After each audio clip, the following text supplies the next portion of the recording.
Conor, I don't want to do this episode, man. I don't. I'm like, Really? I Oh, hate. no. Like, I get it. All right, we're doing a podcast like this where we're reviewing every episode of the show. Yeah, Yeah. you gotta expect that we're gonna be critical of things. Like the art of criticizing shit is sometimes you got positive things to say, sometimes you got negative things to say.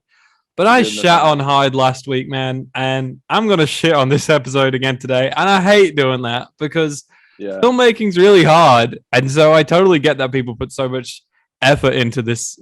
But I'm just, Mm. yeah, Yeah. Not only is this like, I think, a cheap episode, which is fine because I think that we kind of discussed how even like Evil Daleks, even though it was like a cheaper episode, it's all set in pretty much one location, just like this episode pretty much is, apart from a few brief scenes. This is, in my opinion, how you don't do it. yeah, shit. Which is weird because I don't know. This guy writes. I think he writes Time Heist in season 8, which I really like. Let's have a look. So, for anyone I that think it's doesn't just know, fun, so anyone that doesn't know, we're doing but, Journey to the Center of the TARDIS today. What an episode, correct. right? Everyone's favorite. What a name. Steve Thompson, isn't he? Doesn't he do some good episodes? Oh, I think he doesn't he co-write a few Sherlock things? I might be wrong. yeah, he does a bit of Sherlock. But he also did the Curse of the Black Spot. This episode, and he co-wrote Time Heist with Stephen Moffat. That's it. Yeah. Wow, see, I didn't remember he did Curse of the Black Spot. That's funny. Okay. Yeah. Wow, like Stephen they just must be mates because he's just like, come back. You have such great ideas. Please write an episode per season 3 times in a row. That is mad. Mad. Absolutely maddening. So Journey to the Center of the TARDIS. Weird episode. The director is Matt King, who I struggled to find much on, really. Matt with 1 T, by the way, folks. That's right. He only directs this episode of Doctor Who. Not. A little bit of Holby City, Law and Order. Oh. Nothing really that we'd kind of be all that familiar with. Matt's era's directors are just like, they probably just see a bloke walking down the street and go, "Hey, do you want a job? You want a job, mate?" Go, all right. Okay. So I did kind of like the direction in the episode. I thought it was pretty cool in places. Yeah, there was a couple of moments where I thought there was like some all right direction, but I've literally forgotten all of it. Cool going down hallway shots that were kind of like spinny. Yeah, sure. I don't know. Also, anyone watching the footage? Hold on, Conor. Hold the phone, baby. I was just gonna say, no one fucking bully me for being red if you're watching the footage right now. I know. Look, my forehead, sunburn. I went in the sun. What do you think happened? I got a little bit sunburned. I was trying to ask context more. Oh no, just at work. Context. What happened? Just at work. Okay. It's got a bit pink, so that's lovely. Yeah, I wasn't gonna say anything, but that's okay. I'm glad you acknowledged it. Yeah, well, elephant in the room. Yeah. What are you gonna do? All right, Conor, where were you back in 2013? Where were you when you first watched this? What was your mindset? How were you feeling about Journey to the Center of the TARDIS? I was very excited. Really? Very, very excited. Yeah, I was very keen for it. I thought it looked really cool. Well, we were sort of promised one thing and not given it, which was we were promised this idea even before any like footage from trailers came out. Like even before the next time trailer, before the main season 7B trailer, we were promised to explore more of the TARDIS, which I thought was the most interesting thing because we saw a bit of it in Doctor's Wife, correct, and bits and pieces here and there. But this was promised to be something that I feel like it wasn't, and they did give us little hints of you will see stuff like the swimming pool and the library and a few other things, and technically you do see those things. But just it's a green screen. It's a terrible green screen.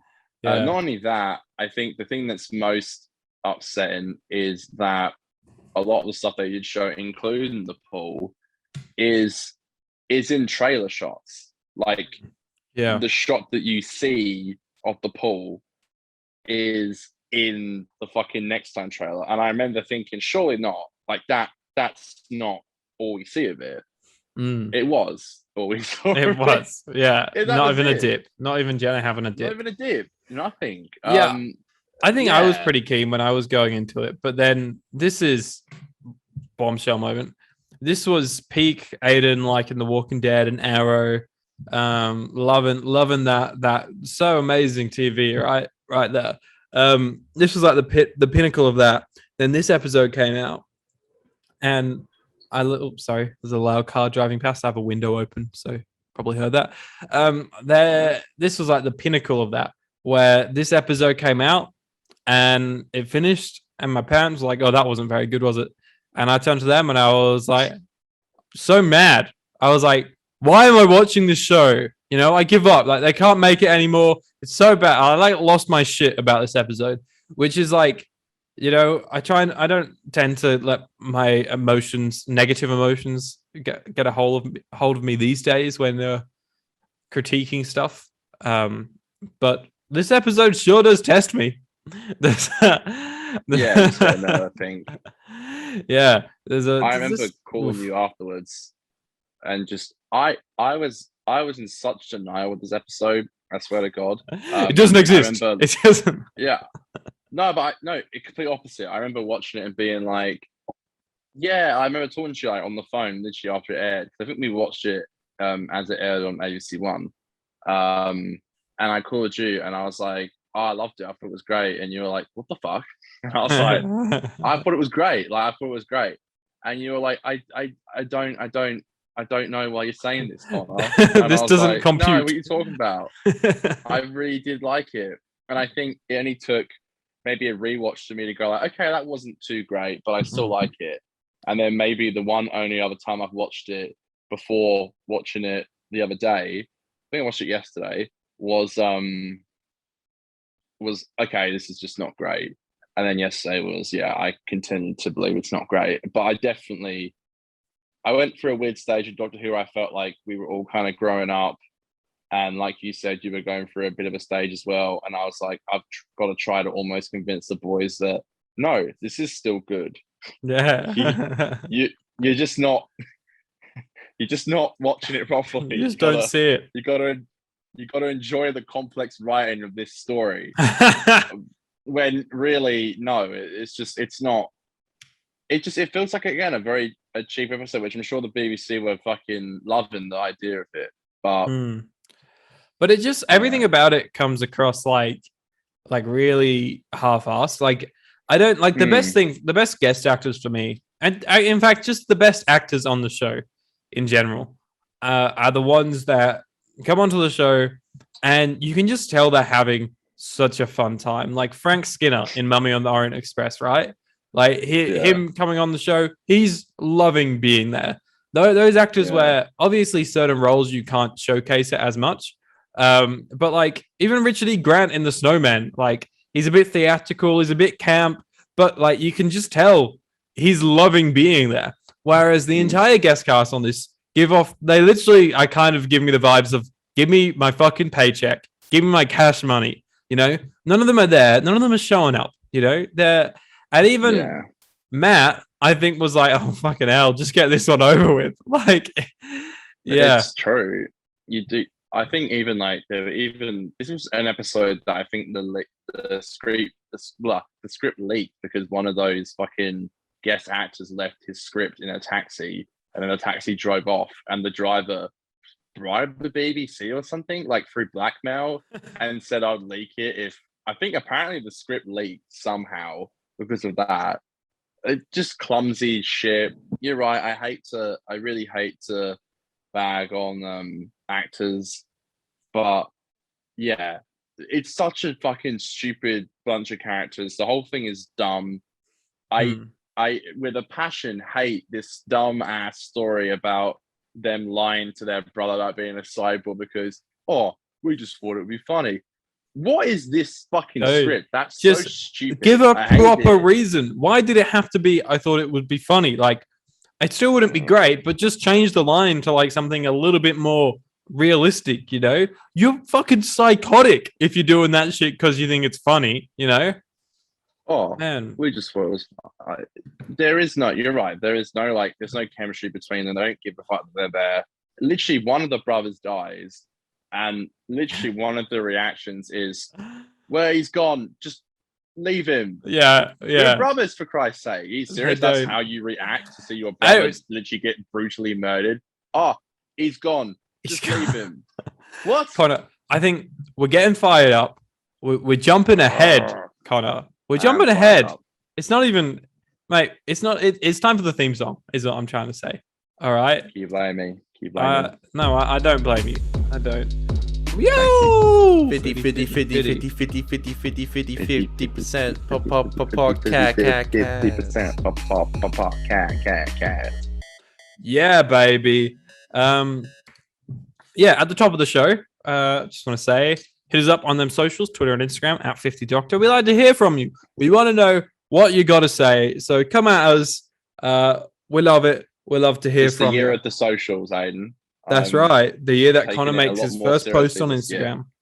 Can't fuck. I literally post it all the time. It was just over Christmas. I forgot to do it once. No, that's fair. I'm not missing one this year, though, I promise. And I think I was really happy with how I handled the socials during the flux, and that was quite intense. But I think we both handled the socials well during like the flux and all that. So. Yeah, I think I like dipped off a bit at the end, but I'll forgive you. Sorry. Thanks. That's what okay. I need. Enthusiasm's here today. It is. There is so much enthusiasm, mate. Just loving life, loving journey to the center of the TARDIS, which is the 10th episode of the 7th series of the British science fiction television series Doctor Who. It was first broadcast on the 27th of April 2013 on BBC One and was written by Stephen Thompson and directed by Matt King. In the episode, the alien time traveler, the Doctor, Matt Smith, forces a salvage crew played by Ashley Walters, Mark Oliver, and Javel Hall to rescue the Doctor's companion, Clara Oswald, Jenna Louise Coleman. Clara is lost in the depths of the sentient spaceship and time machine, the TARDIS, after its engines become damaged by the salvage crew's beam. Okay. If I could say one thing. All right, two things. I got two things to say about that I like. Two. The whole episode. I'm not even kidding. This isn't me exaggerating. There's two things that I liked. One was the use of cool music. Cool rock music. That shit always gets me going. And it was playing, and I was like, maybe I might like this episode. The other thing is, amazing performance and stuff. But Clara is a goddamn smoke show in this episode. Okay. What can you? Thank you. Yeah, just to let the cat out the bag. That's I hate to be a nerdy simp boy and be #cringe, but yeah. Well, I was gonna maybe not say, but I'm like, hang on a minute. How come people left, right, and center on like Twitter and Instagram can say like Matt Smith is a babe and David Tennant's hot? Yeah, Jenna looks so cute in this episode. She's an absolute babe. She looks good. The costume department's great. It is. Yeah. That's another thing as well. I actually do love. I love that Matt's not wearing his coat in the episode. He's just wearing that is cool. The best. Yeah. I fucking love three things. Three things I like about this episode. The third is Matt's jacket. Yeah. Yeah, I think that's really cool. I think he rocks the fuck out of it. He looks great. Generally, it actually isn't me for once trying to simp over Jenna. I actually do think her costume is great, and I think it is actually really a nice suits the episode really well. Yeah, and Matt not wearing. I don't know why he's not wearing the jacket, but I like it. Yeah, I always thought it was a cool idea. It's a bit of a switch up. I remember the poster we got to briefly bring up, the movie poster that has Matt. I put it on Instagram today. What do you think about it? Matt Smith's hands, he's holding a pole. Yeah. How did they post that? It's so bad. How is that clear? It's so bad. I really genuinely think they were just like, the episode sucks. Don't put any effort into this poster because no one's going to like it. It Yeah, looks terrible. His hands around this pole. There's literally black gaps around his like fingers. it's like Ridiculous. yeah, there's nothing. I don't even know how I can describe it any better than you just did. Yeah, it's like fan made, eh? It looks it at least. Hold on, I'm gonna get that image up for you on screen in a second, folks. It's so funny. Dude, it's just bad. Ridiculous. There's no excuse for shit like that. There just isn't. Like it's just bad. It's just bad. Yep, I gotta agree. It's the BBC, for fuck's sake. It's not some independent like company. It's the BBC, if not maybe the biggest fucking company for TV in the world. Like, come on. That's right. Certainly in the UK, and they put out a poster like that and expect people not to notice. it's just dumb. How do I zoom in? I don't know why they treat us like this sometimes, but no, I feel personally attacked. I do miss good posters though. I feel like posters are a little far from in between for just like solo episodes and stuff. Yeah, it really and the poster is so weird as well. It really generally makes it look like the TARDIS becomes like almost like a maze, like, but in a different way that it does in the episode.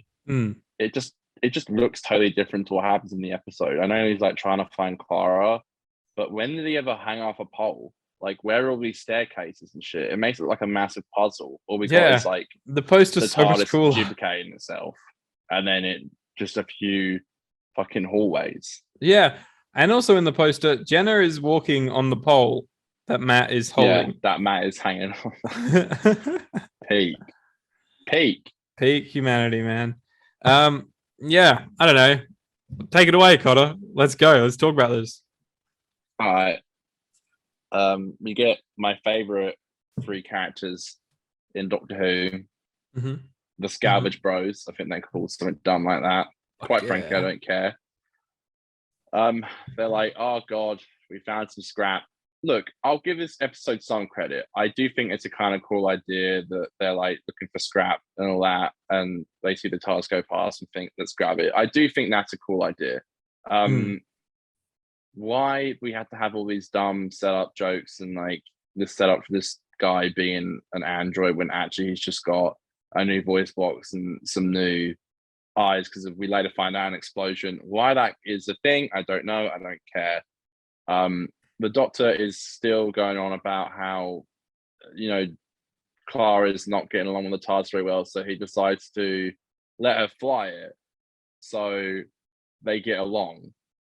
Okay, I'm still kind of here for it, but then he takes down the shields to make it go on easy mode, which I think is highly convenient because it just happens to just be the exact time that these people are going past and they steal the TARDIS. So in the vast comment on women drivers, yes, it is.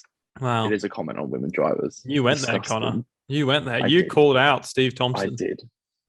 Steve, what you doing, mate? Come on. Yeah. Grow up. Yeah, that is a weird line, isn't it? When there's like that 2 shot of them on the console, and she says something. I can't remember what exactly. Because I'm a girl, and he's like, no. Yeah. I'm like, and it's like so obvious that he like means yes. And I don't know. I could just like see in Matt that he was like, I hate doing this. Yeah, you're right. I generally do feel like Matt Smith in this episode where he's like kind of just like running around going, don't touch that. No, you come back here. No, you don't do that. No, that's literally me. I'm like, I'm fucking losing patience with these twats. I know. And like, I'm over it already. This is out of how many episodes of this show have we done now? This is episode 90 of our show. So we've reviewed 90 stories, definitely including 2-parters, over 100 episodes of Doctor Who, right? So more than that, yeah. Yeah. And this is the one episode that I just really struggle to not feel pissed off about. Yeah. Just like every corner of this episode, there's something that just rubs me up the wall, you know? Yeah. Is that the right saying? I don't know.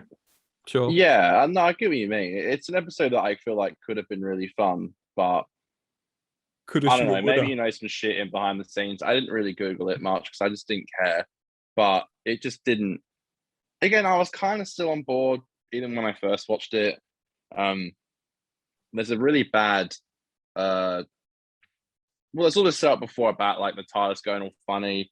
You see that little bomb roll in. Clara picks it up, it burns her hand, and then they go boom. And then there's a really awful shot of like a claw bringing in the TARDIS onto the ship. It looks terrible. Looks like something you see on like a PS2 game. That's where all the money for the episode went. Yeah, on that beautiful CGI shot. Somehow Matt Smith is outside lying on all this fucking copper and shit. I don't know how he got out there. I guess the TARDIS just kind of went and threw him out, and he's like, and then the TARDIS fell. Jenna. Yeah, what happened there? That does not get explained. Why, for some reason, Clara gets stuck in the TARDIS, yet Matt Smith is randomly, not even outside the TARDIS, he's around the back of it, under all this like wiring and stuff. I get it. Like they were going for one of those like Wicked Witch of the West or the East or whatever one. The one that like you see the red shoes underneath the house. Oh yeah, Dorothy. With Dorothy, yeah, in the Wizard of Oz. Totally. So sure, kind of funny. Is that what they're going for? Well, okay. Yeah, definitely. It's like the most iconic thing. Oh god. Hmm. Yeah, not great. So you know how there's a bunch of like shit. There's poisonous gas. Oh my god, we'll open up the TARDIS and stuff, and then they go in there, and then the Doctor's like hella aggro, and he's like, "You alone find her. You'll have 30 minutes to live." My shit, my rules. And I was like, "You're a psychopath." Like he's actually psycho this episode. I don't. It baffles me as to how this was like. Yeah, a thing like, and I know it's not even real, but obviously the thing isn't real, but it turns into its own problem in the end. It's like, oh, well, the fucking TARDIS explodes, with Conor is just like. Also, it's so dumb that it says it would take days to find her. I thought him even saying an hour to find her is dumb, and then he goes, okay, 30 minutes. That is just ridiculous. And then he goes to fucking change it to 15 minutes. Like, are you insane? Like, even if you're trying to make a point, how on God's green earth do you think 3 people who have never been in the TARDIS before are gonna find someone? Like, it's so, and like the episode goes on and you see them doing multiple different things. Are you really trying to tell me they did that in 30 minutes? Are you fucking shitting me? My favorite thing is during this crash landing, not only was the Doctor jettisoned from the TARDIS, but Jenna has bounced down corridors. She's gone. Somehow she's AWOL, man. She's walking past the swimming pool, the telescope. That's it. Do they go in? No. Why would just they? Look. We like slightly saw some rooms that were just shelves in a dark room. And those are the only rooms that we actually went into. Other than the big tentacle thing. There's that room that they go into where nothing interesting happens. Yeah. Well, yeah. One little cute thing was that he kept Amelia Pond's little TARDIS, which I thought was cute. Yeah, and the cot pop up. The cot's in there. And the cot, yeah, true.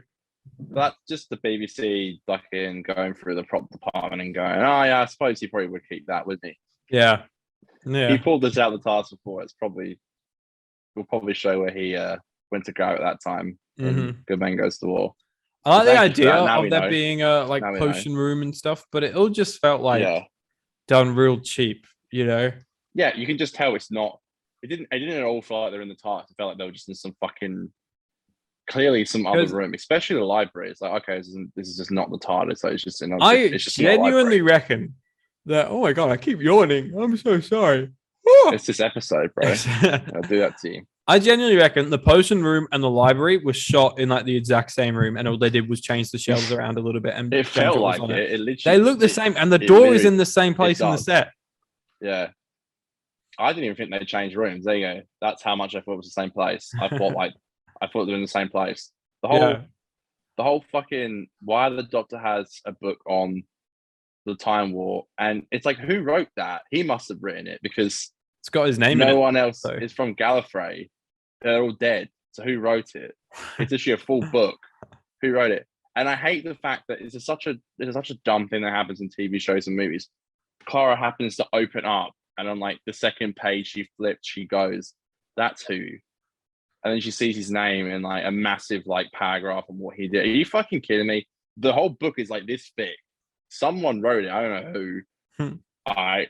And then she just happens to see his name on that exact page that she just turns to, which is like, she opens up, maybe it goes 2 pages, 1 page, and sees a full-on description about who he is and what he did and his name. Mm-hmm. Like, come on. It really? comes back in Name of the Doctor, really I lazy. think this does. Yeah, because she forget and then remembers again. Yeah. Yeah. Yeah. That stuff's kind of fine, I guess. Well, look, I'll be honest. I don't know how much we need to go into all the shit with the 3 brothers, because there's just not a lot. Just like one of them gets fucking punctured and shit. One dies. I don't think they both die. Yeah. Well, they don't know. No, none of them die. They're all at the end, like. Yeah, they're all fine at the end. Hey, lay off him. I hate that. I hate the ending where one of the brothers rips into the younger one and he's like, all right, lay off him. What's up with you? Maybe I have a sliver of humanity in me. Give me a break. Give me a fucking break. Brother. I did I did kind of start to enjoy a little bit when the Doctor told the truth about the Impossible Girl stuff to Clara. Kind of thought that was kind of cool. It was a bit like the fact that he was gonna die and his very last thought was, go on then, you need to tell me who you are. You know, not let's try and figure out a way out of here. It was a very forced way of getting a conversation about the Impossible Girl out there. It does all kind of feel like rushed and lazy. I did like the way that kind of resolved a little bit, that they were kind of like, he was like, oh, you actually don't know and it doesn't matter, which I don't know, now that I'm saying it sounds kind of bullshit. Why would he think she knows? She hasn't given that's what I thought. Bit of there's been nothing to imply that she knows. The whole point of him picking her up is because she doesn't know. I wasn't even under the impression that the Doctor thought that she knew, you know, until he said that. I was like, oh, I was like, okay. Wait, he thinks, yeah. I know, that's exactly what I thought. I was like, oh, he thinks that she knows. Like, maybe she's a bit suspicious as to why he's like been popping up at different times in her life, but he's never implied or given off the impression that he is suspicious that she knows that she's been here before. I don't know. I agree. Who cares? It's just shit. Like, and it's so that ending is such a cop out. Since when can the Doctor go into his own time stream and save? It's like against everything that we've been taught. Literally. And you know, the other thing that pisses me off is that the crack in the TARDIS, they just use the same shape. I'm like 90% sure they just use the same CGI shape as the crack from series 5. And like when I first saw it, I was like, oh, is this going to tie into Time of the Doctor? And then it just doesn't. Yeah. I had the exact same thought, and even rewatching it because I haven't watched it in years. I was like, oh wait, does this somehow connect and they don't remember? No, it doesn't. It's literally the exact same design. It's just instead of it going straight, it's going like down. They're like, maybe they won't notice if we just spin it. We did. Who knows? And you're right. It goes against everything that we ever taught about the TARDIS time. How many times we heard the Doctor say we can't go back and change time or go in your own time stream? He literally, to the extent where he yells at himself, Doctor, grab this. Yeah, it's so bullshit. Big red button. And it just resets everything so that it never happens. So like, it's classic. Like, what's it? The is that Bootstrap paradox? I don't know. Like this shit never actually happened. Chicken and the egg situation. So who laid the egg? Chicken and the egg. Like if the Doctor never went on this adventure, then he wouldn't have been able to tell him not to press the button or whatever. I don't know. It's all a bit bullshit. How Stephen let this script slide, or anyone, like I don't know how, because there's just so many things in it that actually are quite offensive to like the lore of the show. It doesn't make sense, and there's little bits and pieces from like even around like there's like that little room where like it's a little deleted scene from Journey's End where the Doctor gives the other Doctor like one of those like TARDIS eggs, so he can grow his own TARDIS. Grow on a TARDIS, yeah. We kind of got a little scene like that, and then like it's like you don't take one, and then the guy takes one, and he's just like he's walking around the whole time with it hanging out his back. I'm like, why doesn't the Doctor just stop this guy and go, the fuck are you doing? Like, and grab it off him. Like, we just expect that he's just gonna walk out with it and just grow his own TARDIS. It's just, and I don't. What baffled me the most as well is like, there's only one scene and the Doctor's like, oh, but she's always been there for me. Talking about the TARDIS, like, it's nothing from the Doctor's wife at all changed their relationship to the extent where the TARDIS could trap those people, but save Jenna and save Matt, save the Doctor and Clara. There is no reference to any of that stuff, any of that episode they shared together, all that dialogue they shared together. Like, it's set up to be now that the Doctor and the TARDIS is just this unbreakable connection, even though they don't speak and they never can speak again. This was a great example. Sorry, it was a great time, I reckon, a great chance for the TARDIS to try and help the Doctor, whilst maybe those weird zombie creatures are running around, and whilst the brothers maybe could be running around trying to fucking steal eggs and stuff, but the Doctor and the TARDIS could almost team up to try and find Clara.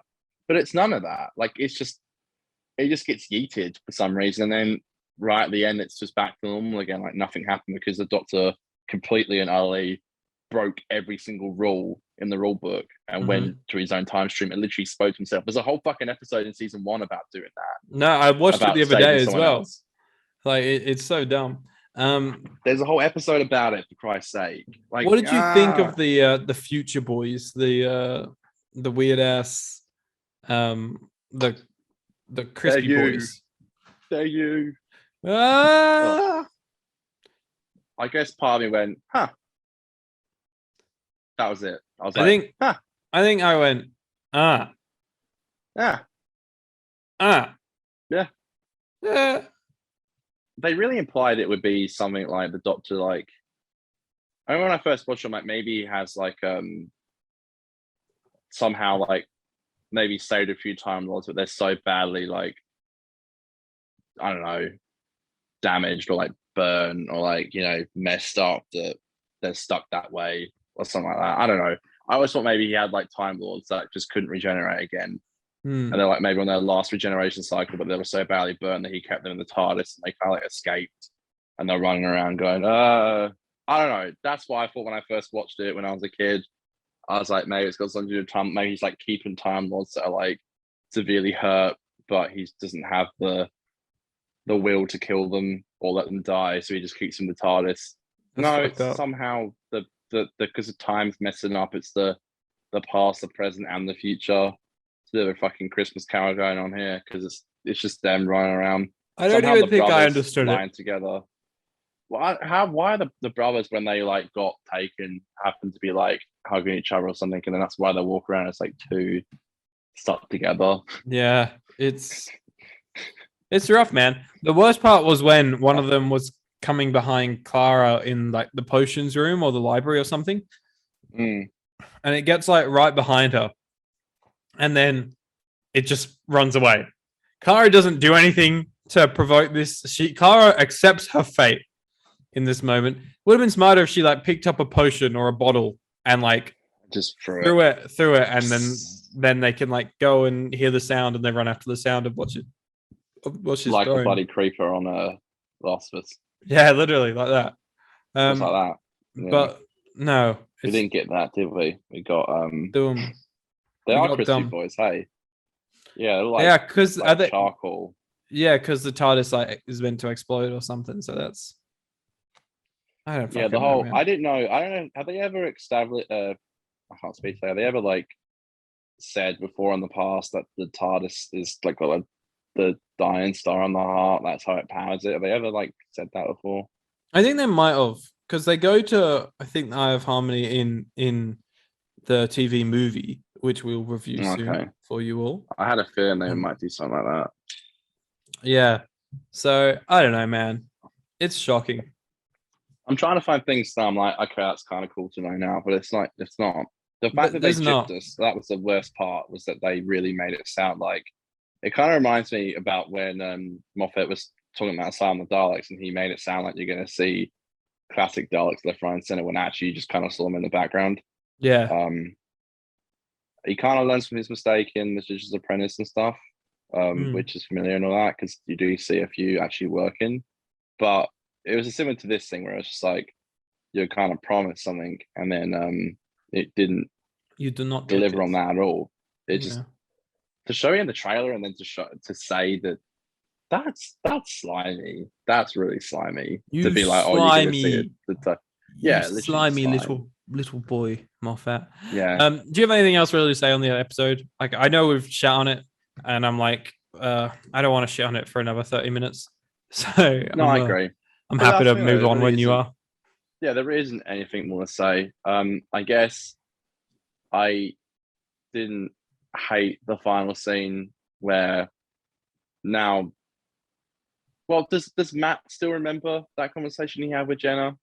I think he does, and I think I do so. kind of like the fact that he's like, you know, I need to know if you feel safe with me, and now he knows that she doesn't know, and I guess that maybe makes their character arc move up 2%. We progress a little. A little bit, and if that's anything we can get out of this episode, then so be it.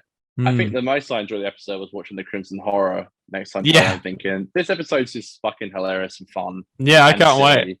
And I love that. I love how silly it is, but I think that's so perfect, and it just fits the vibe so well.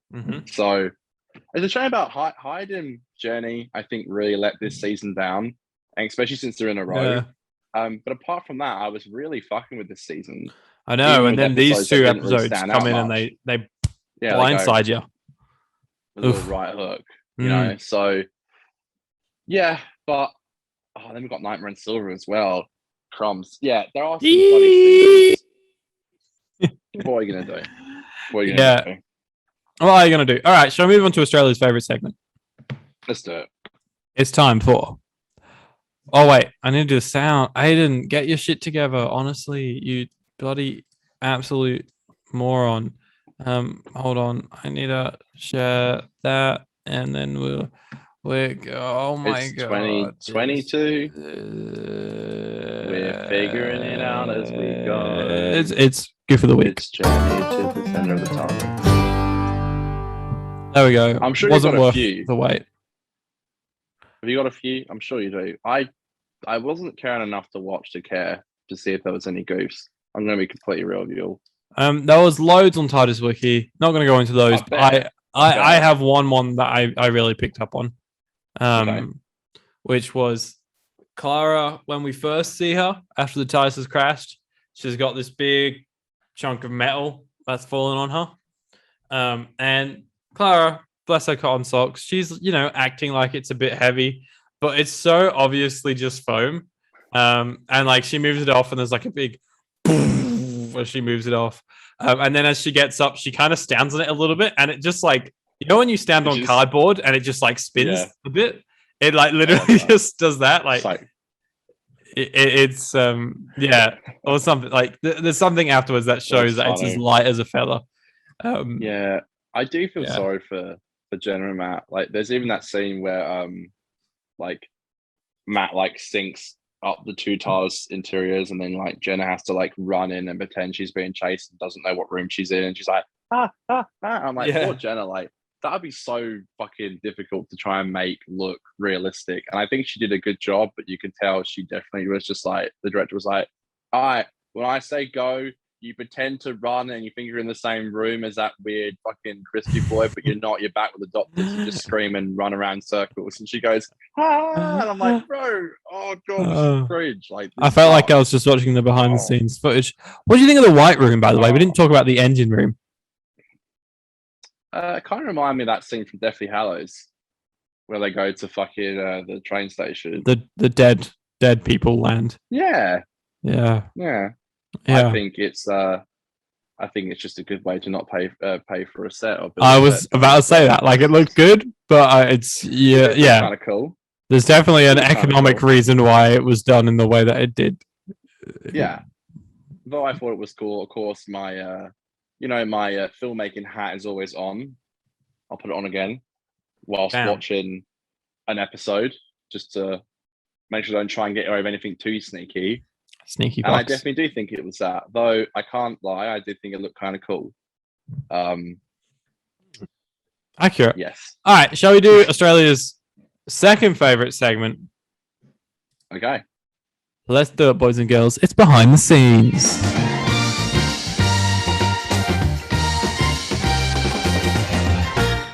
Behind the scenes is the segment where we talk about, you guessed it, behind the scenes, any sort of trivia, any sort of facts, just anything interesting about this episode that TARDIS Wiki or Wikipedia can tell us. That's right. We only get our information from the most valuable of resources. So, fun facts. Did you know that this episode is called Journey to the Center of the TARDIS? And 2 fun facts about the title. 1, did you know that it's named after Journey to the Center of the Earth? No way. Oh my God. Whoa. Really? Connor's face. The one with Dwayne Johnson. Oh, they might have redone it. The one I'm thinking of, and one is with Dwayne Johnson, I think. I think so. I'm thinking of one with Brendan Fraser. That's right. I think the one with The Rock is the second one. They did like a sequel, but they didn't bring back. They did. Even he had the dignity not to come back. They did a Journey to the Center of the Earth with the 2. I think that is it. Journey 2. Yeah. Oh fuck. Oh God. Yeah. What a used trope. But the other fun fact about the title is that this is the first episode to include the word TARDIS in the title. Well, there you go. Now you know. I didn't know that, to be fair, so that's good. Here's another fact about the TARDIS. That in the opening credits. Fun fact about the TARDIS these days. When the TARDIS is spinning around in the opening credits, right? It's supposed to be in the same way as it is when it's being grabbed by the claw or something, or by the magno clamp or something. That it doesn't look like it usually does. It's done to look different to go with the episode. I don't know. Didn't see it myself. TARDIS Wiki's telling me this. I can't tell you. That's kind of cool, I guess, but I did not notice that. Yeah, no, neither. This was meant to be in the place of the Crimson Horror. This is supposed to be episode 11 of the run. Okay. It's actually episode 10. So, you were talking about how the lead actor, Ashley Walters, left a script in the taxi. Well, guess what? On his first day on set, he posted a photo of him in his costume and stuff. And then the producers were like, you can't fucking do that. And then he was like, oh, fuck. Apparently, there was a bit of a drama about it. But yeah, look, it got deleted straight away and stuff like that. So it blows my mind that people still do that. That is literally how most things like leak.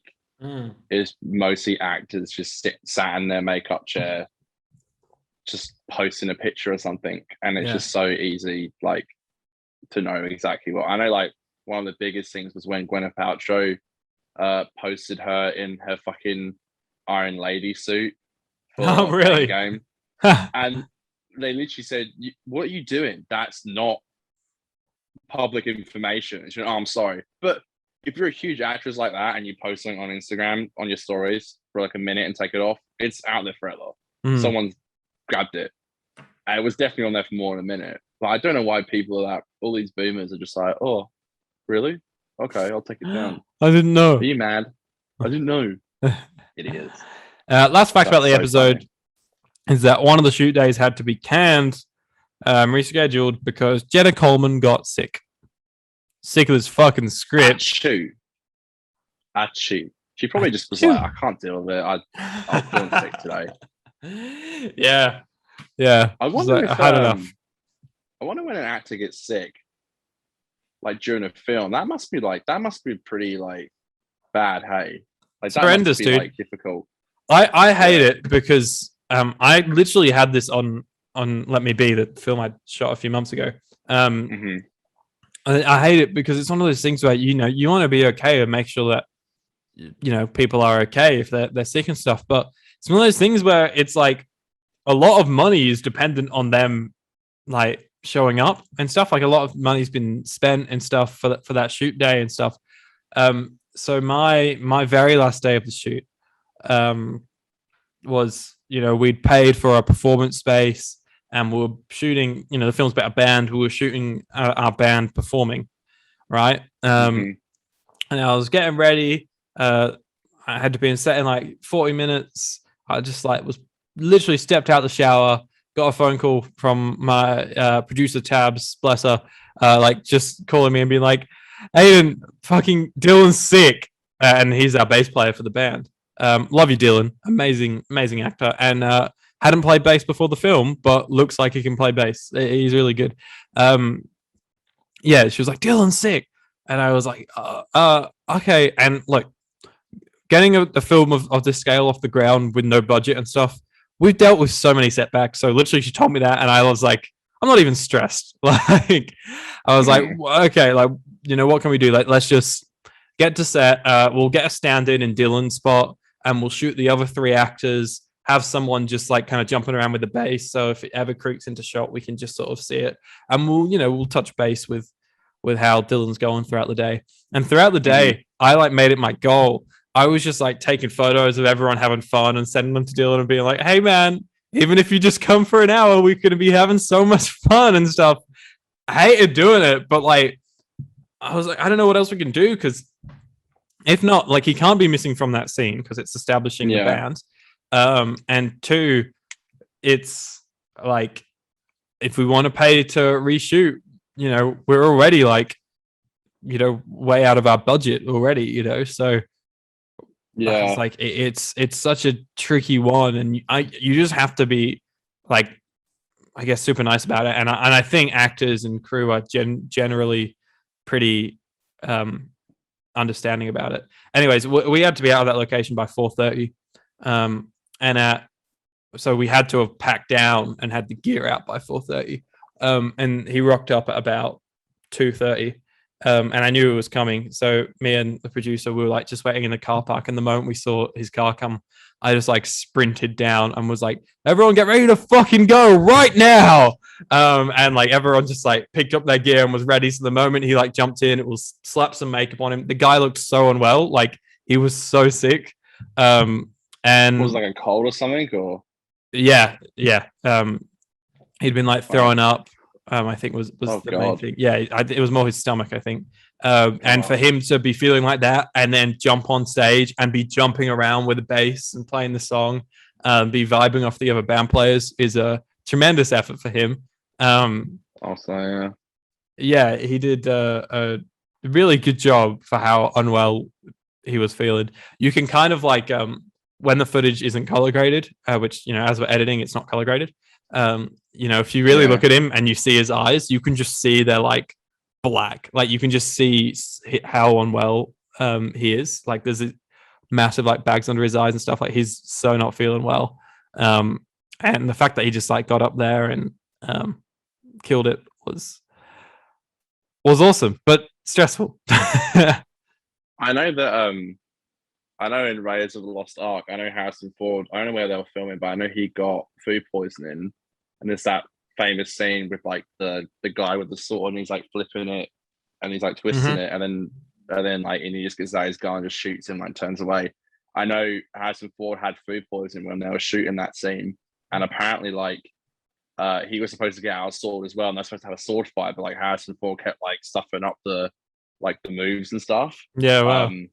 So so much just in one take, he just got out his prop gun and pretended to shoot the guy, and Spielberg was like, "That's fucking hilarious. We'll do that." Yeah, they did it again, and they put that in the movie because he was had such bad food poisoning. They was "Fuck it."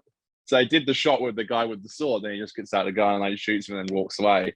But that's because obstacles are opportunities, as they say. That's right. You can't let it get to you. No. Yeah, there's always a good way out of it, I think. So bless her, bless Jenna. Thank you for filming this episode and soldiering on. Mm-hmm. We're so glad you did. God bless. To be fair, her and Matt are the best part of the episode, I think. I don't know, man. I I'm trying to find positives, Aidan. Very little love for this episode. My favorite part of I this think recording Jenna's is us going off on a tangent just then, just because it's like, 50%, baby. I think Jenna's really good there. I said it. All right. Well, maybe you're just a I do simp. simp Jenna, You though. fucking Yeah. nerd. Mm-hmm. I'm gonna turn this screen down because my face is very illuminated right now. There we go. Let's get some definition back in my face. There we go. Now we can see me. That's some high definition right there. Oh, that's right. Yeah, baby. All right, so I High move on to definition. This is some Australia's definition. third favorite segment. Oh yeah. Let's do it, baby. It's time for just Twitter Tings.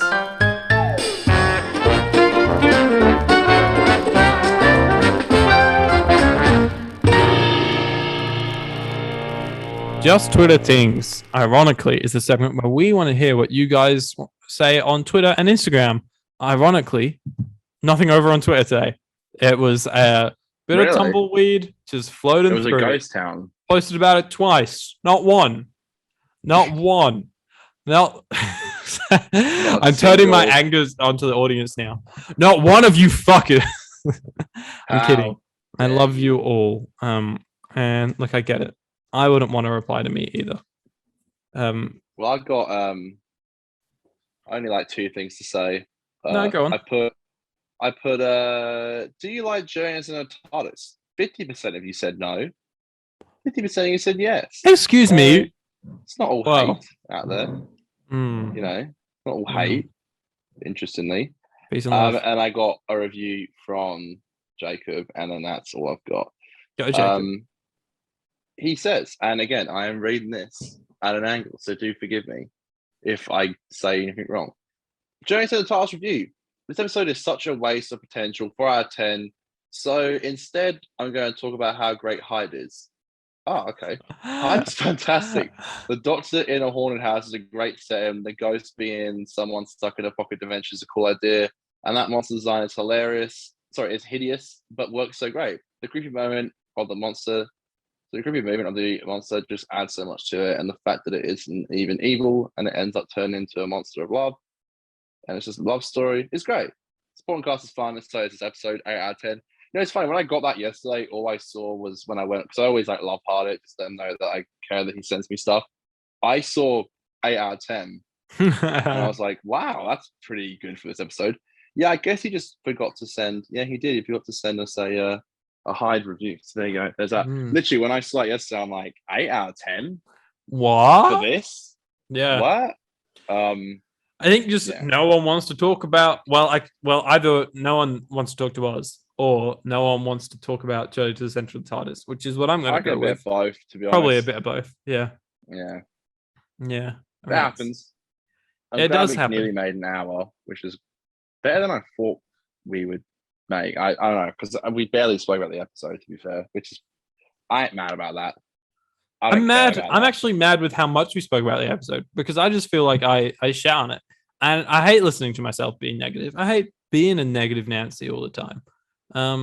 So I'm hoping. But it was boring to watch. Yeah, I guess sometimes you've just got to fucking let loose. When did you watch it though? Because I watched it like yesterday afternoon, and I was just like, I don't know. I just had a second, and I was like, fuck it, I'll watch it now. And I found it really hard to concentrate, and it was just like, I was just like sober, just in my bedroom, just watching it on like a Sunday afternoon. I feel like that was a good time just to watch an episode like this, and I still was just like, bruh. So when did you watch it? Yeah, I watched it about a week ago, but like pretty similar conditions where I was like, all right, like I have time to sit down and concentrate on it and stuff, and I just still nothing. Didn't get anywhere with it. Anywhere but rage. Anywhere but anger. Oh, Steve Thompson. Oh my man. All right, Connor. What are you going to rate Journey to the Center of the TARDIS out of 10? Okay, so I think, as you know, I think it's really trashy. But I said a few things like about it. I like Jenna. I like the costumes. I think that's kind of it. So I think for the first time ever, I think this is the lowest I've given an episode. I'm going to give it a 2.5. Wow. I don't think it deserves a 2 because I think there are some little things here and there that are kind of cool. But me, Supernova Jenna isn't enough for me to give it a 3. So I'm going to give it a 2.5. Hectic. I feel like you're going to be a lot harsher. But I'm about the same. I'm gonna give it a 2 because yeah, I think it's pretty. Yeah, like I said, it's pretty minimal what I like about it. I guess advancing their relationship was good a bit. Yeah. But like other than that, it's just those small things like the costume design of the leads was good. Tiny bit of direction here and there was kind of cool, I guess. Tiny bit of direction. Jenna being a hottie. And other than that, and the music and the use of that rock song. Not Murray. I don't even remember anything that Murray did. I remember any Murray, this episode. Funny. Well, the first time I've ever said that. We said that last week. I actually feel like this whole series as a whole, a couple of good themes in there here and there, but I actually think this series as a whole is probably one of Murray's weakest scores. I think the Snowman's really great, but other than that, like even I don't know. I kind of like Amelia and Rory's farewell song, the ooh, ooh, ooh, ooh. But like it's no fucking Doomsday, mate. You know what I'm saying? It's no Doomsday. It's no what's it? The something fate of Donna Noble. It's like the life and death of Amy Pond. Yeah, it's nothing like that. So I think this is Murray's weakest series, I reckon. Yeah, I do think this is where Murray starts to get maybe a little bit like, oh shit, I gotta do another season, you know. And then he does that for 3 more series. Yeah, kind of. But there obviously is pieces I still love from him in the next couple of seasons. But yeah, I can't really blame him necessarily. It would be hard to be like, what the fuck do I do now? Yeah. And just an amendment as to what you said, Connor. You have in fact given 1-2 before in the history of the 50% Doctor Who podcast. No, a 2. A 2. What could it be? I gave a 2. Something a 2? Mm-hmm. Well, I did say 2.5 of this episode, but are you saying what I gave it 2 to? Yeah, I'm saying I don't remember. You gave lower than 2.5. You gave it 2. I don't know. There's an episode I hate more than this. It's not Fear Her, because I think you gave Fear Her something similar to a 2. I gave Fear Her was it 3.5. Oh, was it 42 or something? Nope. You gave 42 or 3, so close. Okay. I don't. Is it? I don't know. I know that it's so obvious, but I can't think of it. I gave this episode a 3. It stars David Tennant. Yeah. No, we didn't have a guest on. No guest. Okay, David Tennant. Yeah. Very close to the end of David Tennant's run as the Doctor. What, next Doctor? No. You gave that a 4. But I wouldn't give Unicorn the Wasp for that. No, not Unicorn the Wasp. It's between the next Doctor and the end of time. Oh, Dreamland. Fuck. Yeah, you gave Dreamland a 2. Yeah, I put this on par with Dreamland. Yeah, I stand by that. I also gave The Wedding of the River Song a 2. So it's on par with that for me. You gave it a 3.5. Yeah, 3.5. That sounds about right. So yeah. Okay, well, let's hope that's not going to happen again for a while. I even think I'll give Nightmare in Silver a bit more than that, but I remember not liking that at all. So depends how you go with the classics as well. You'd be proud of me. I actually I didn't watch a lot, but because I don't know if you want me to watch it. I don't know what episodes you're gonna pick, but I watched 5 minutes of oh fuck, I forgot now. But you mentioned it the other day when we were reviewing Eve of the Daleks. There's a John Pertwee episode. I think it's called Day of the Daleks or something. I don't know, but it's got Joe Grant in it, I think. Oh, I'm not sure. I know she's in Planet of the Daleks with Pertwee. I think it's Day of the Daleks. I think it's got the Brig in it. So Yeah. I think that's Day of the Daleks. I've not seen that one actually. Oh, okay, yeah, I started like 5 minutes of it just to get a little taste of what I'm gonna What are be you in dealing store with. for? Yeah, I'm interested to see How'd you go and in watch a that few. 5 minutes? I think the whole stand like fucking SD is not something I've been used to for a while. I mean, you got the Blu-rays, obviously, so I think I'm gonna be dealing with some fucking shitty ass quality, but that is what it is. My TV upstairs at the moment broke over Christmas, which is really shit. So they kind of fixed it soon, so I can literally only use my TV in my room. That's probably best for I don't these know kind what of happened. episodes. Yeah. Well, I want to use my 4K upstairs. I don't know what happened over Christmas, but it got a massive black line down it on Christmas Day, and I was like, I used it on Christmas Eve. I went to bed and I woke up to put it on, and for some reason there was a black line down it, and I was like, "What the fuck?" So Did you we do have to get your someone to yearly come fix it. tradition of watching the Christmas Carol this Christmas? I didn't. That's the first year I haven't done it. So, ladies and gentlemen, we went through. We were doing David Tennant's there at the time of the show, and Conor goes, "Hold the phone, Aidan. I'm gonna have to break the bro code here." Because we had the bro code where you can't watch ahead, and we can only watch the episodes we've already reviewed. Right, so that way it's a bit of a rewatch. We go on with fresh eyes after a few years away from the episodes. Conor goes, "I've just got to do it. It's tradition. I go watch Christmas Carol." It was a tradition for like 3 years, to be fair. So it had been 2 years at the time. I remember like I had a fucking gig last year or the year before now, and I remember just being so drunk trying to watch it and just not really keeping up with it. I actually came home, and normally for once I had a girlfriend this year, but she was back home with her family because they got a little thing going on there with one of her family members, which I won't get into, but something's happening, so she couldn't come to this Christmas Eve party. So I came back home and I really just didn't fancy watching it, and I still had a couple Simpson Christmas episodes to watch.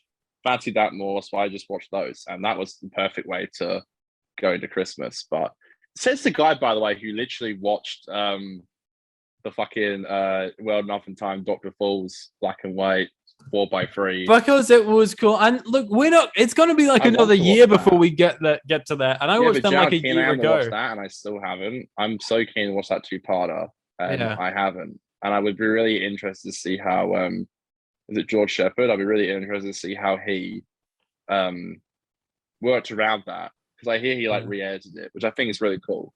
Yeah, most of it's like really cool. Yeah, I'd love to. I guess we can't watch that version when we get to it because it's not the version, but I probably will after we watch the 2-parters, watch that. And they got clips from Twice Upon a Time as well, don't they? Yeah, it kind of gets rid of Twice Upon a Time. Yeah, doesn't it just show the regen and stuff? Yeah. That's where I'm like, it kind of falls for me. It Doctor Falls. Wow. But no, it's amazing fan edit. Yeah, I'm keen to watch that. Maybe after I watch those 3 episodes, maybe the last thing I do for Peter Zero would be watching that. But that'd be so long. Didn't you have to like send him an email or something? I've got it downloaded on a hard drive, so you can I can give it to you.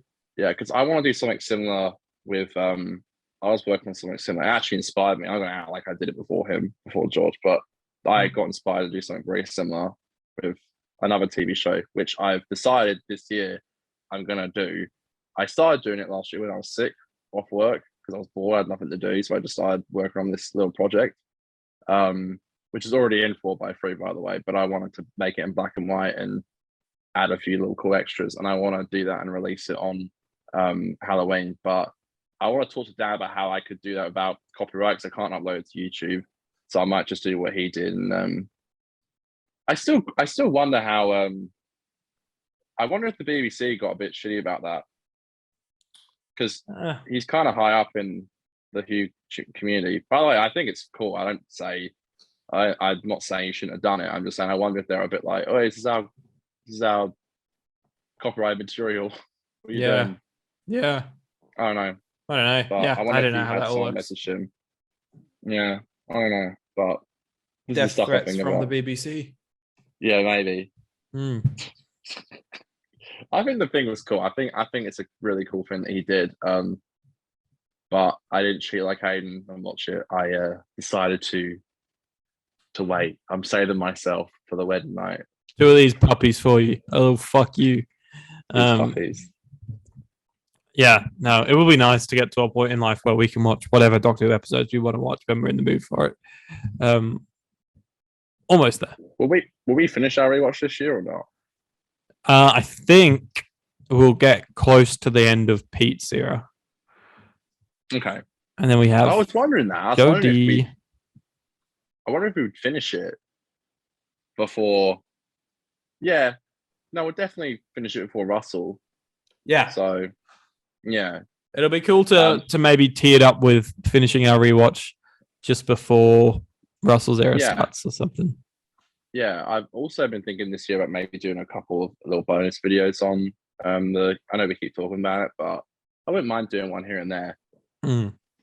Just a bit of fun. Like not worry about fucking like camera angles and like perfect quality. Just like maybe just do it here and just have a little bit of fun. But I don't know. I just sometimes think I just want to do that. Like just not worry about the fucking quality of or like the editing and just have fun and just upload the video. No, I've thought about that quite a bit as well. I was actually thinking, because quite often when I get these classic Who box sets, some of them I kind of like zone out of some episodes and stuff like that. I was thinking, and I do this with movies. I write a review for every movie I watch. So I was thinking, maybe I might make a short few-minute video when season 17 eventually, my Blu-ray that was shipped like a month ago, eventually arrives across the globe in Australia. I might just review those classic episodes for the channel or something. Yeah, why not? Yeah, I don't know. We'll see. A little bit of bonus content for you. Yeah, definitely should be some bonus content coming this year at some point. Totes. Or maybe not. Who the fuck knows, man? And I have an idea for a special episode that we should do. Hopefully down the line we can do that special episode again with some guests. So that's right. We texted about that the other day. We did. Cool. All right, let's wrap up the show there. It's time to wrap it up like a Christmas present. I'm gonna wrap it up, baby. All right. Like I said, guys, follow us up on Twitter and Instagram at 50Doctor. Send us your reviews. Tell us your thoughts. It's crazy. It's awesome. We're your boys. I'm Aidan. That's Conor. We review Doctor Who episodes every single week. Yoo! And if you want to see the video, then hit us up on YouTube under the 50% Doctor Who podcast, or just go into the Linktree of wherever you're listening / watching to this, and you can find all the accounts to fucking, I don't know, I'm just dribbling on and on and on and on and on. Conor, let's do it, baby. Let's sing for the stars. All right. And a 1 and a 2 and a skilly diddly doo. It's Aidan. The podcast. Doing Doctor Who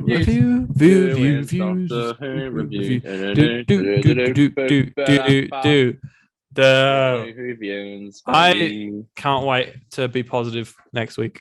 That's my goal. So. I'm going to start the episode with the biggest smile on my face. Even if it's not great, I'm still going to start it with the biggest smile on my face. That's Mark's scripts for you. That's right. That's right.